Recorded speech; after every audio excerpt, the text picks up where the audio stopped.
अरे नमस्कार सर जी। अरे नमस्ते नमस्ते रमेश बाबू, कैसे हैं? ठीक है सर। वाह वाह, प्रभु की कृपा है। मतलब काम काज खेती बाड़ी सब बढ़िया चल रहा है।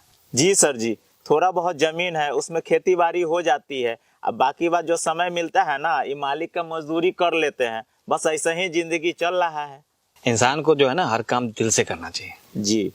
लेकिन बच्चा सबके पढ़ाई पे ध्यान नहीं दे रहे हैं आजकल आप। जी, स्कूल तो जाता ही है और ट्यूशनों लगा के रखे हैं।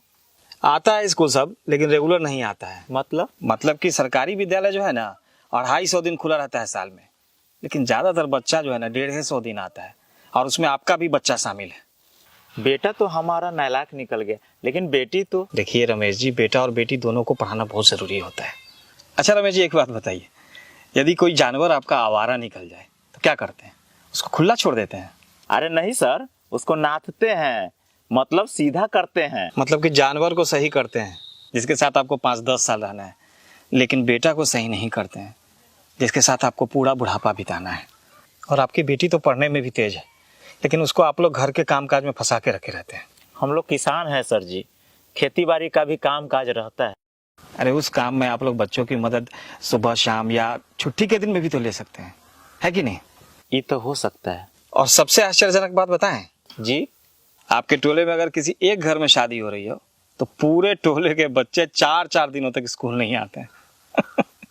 क्या कह रहे हैं सर जी?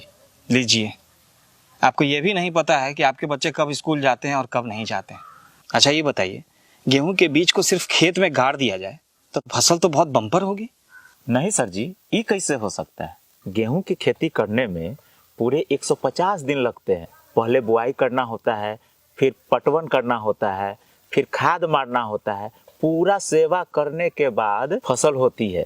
बच्चे भी पौधों की तरह ही होते हैं, सिर्फ स्कूल में एडमिशन करा देने से पढ़ाई नहीं कर लेते। आपको ये व्यवस्था करनी पड़ती है कि वो रेगुलर स्कूल जाएं, उनके पास किताबें हों, पोशाक हों, और वो घर पे भी सुबह शाम पढ़ाई करें, तब जाकर के उनकी पढ़ाई कंप्लीट होगी। नहीं तो आधे अधूरे तैयार फसलों की तरह उनकी पढ़ाई भी आधी अधूरी रह जाएगी। वो तो ठीक है सर जी, लेकिन हम सोचते हैं कि न रोज जाएगा तो कहियो कहियो चल जाएगा, जे ही कुछ सीख जाएगा। आप समझे नहीं रमेश जी। अच्छा ये बताइए, यदि किसी बच्चे को पहले 1 से 20 तक का गिनती सिखाया जाए और फिर सीधा 80 से 90 का गिनती सिखाया जाए, या पहले 2-3 का पहाड़ा सिखा दिया जाए और फिर सीधा 17-18 का पहाड़ा सिखाया जाए, तब तो बच्चा गणित में पंडित हो जाएगा, है ना? ये कैसे होगा सर जी? जी ठीक उसी तरह यदि बच्चे 2 दिन स्कूल आएंगे और 2 दिन नहीं आएंगे तो उनकी पढ़ाई पूरी तरह से नहीं हो पाएगी, क्योंकि वो आधा एक पार्ट का पढ़ेंगे तो आधा दूसरे पार्ट का पढ़ेंगे। इसीलिए तो हम ट्यूशनों लगा रखे हैं। अच्छा ये बताइए, 8 कट्ठा खेत को पटाने के लिए कितना देर पंपिंग सेट चलाना पड़ेगा? वही 3-4 घंटा। यदि 1 घंटा पंपिंग सेट चलाएं तब तो खेत एकदम पूरा पट जाएगा, फसल बम्पर हो जाएगा, है ना? क्या कह रहे हैं सर जी? फसलें नहीं होगा। जी ठीक यही बात ट्यूशन पे भी लागू होती है। ट्यूशन सिर्फ 1 घंटे का होता है, जिसमें स्कूल में पढ़ी हुई बात का रिवीजन हो सकता है, लेकिन स्कूल जो होता है वो 7 घंटे का होता है। उसमें हर विषय की अलग अलग घंटी होती है, अलग अलग शिक्षक होते हैं, हर पाठ को बहुत ध्यान से धीरे धीरे करके पढ़ाया जाता है, तब जाकर के बच्चे को समझ में आता है।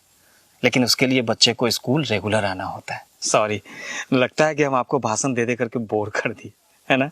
अरे नहीं सर जी, आपने तो मेरी आंखें खोल दी। जब हम लोग अपना पालतू पशु पौधों सबका इतना ख्याल रखते हैं तो अपने बच्चों का ख्याल क्यों नहीं रखेंगे? वैसे कहते हैं ना सर जी कि पूत सपूत तका धन संचय और पूत कपूत तका धन संचय। बहुत बहुत धन्यवाद सर जी। अब मेरा बच्चा रोज स्कूल जाएगा, ये वादा है खुद से। बहुत बहुत धन्यवाद जो आप मेरी बात को समझे। अच्छा अब मैं चलता हूँ। जी प्रणाम। प्रणाम।